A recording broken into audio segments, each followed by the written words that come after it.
মৃত্যুর আগেই ক্ষমা চাই। হঠাৎ একদিন মসজিদের মাইকে ভেসে উঠবে আমার নাম, বলা হবে আমি আর নেই। তখন হয়তো কারো হাতে থাকবে খাবারের থালা, এক মুহূর্তে থমকে যাবে, তারপর দীর্ঘ নিঃশ্বাস। যারা আমাকে চিনত তারা বলবে মানুষটা খারাপ ছিল না। আমার ভুলগুলো একদিন নিমিষেই ঢাকা পড়ে যাবে। কিছু ভালো কথায়, এমনকি যে শত্রু ছিল সেও নীরবে আফসোস করবে। দ্রুত সিদ্ধান্ত হবে, কখন জানাজা কখন দাফন।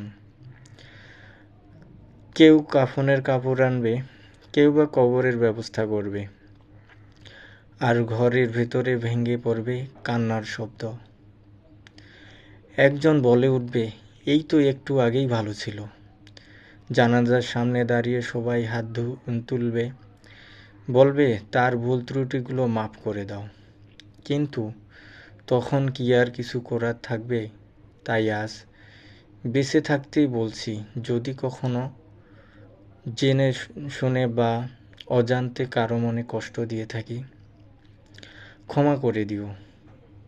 কারণ মৃত্যুর পরে ক্ষমা নয়, জীবিত অবস্থায় মাপটাই সবচেয়ে বড় সত্য, সবচেয়ে বড় প্রয়োজন।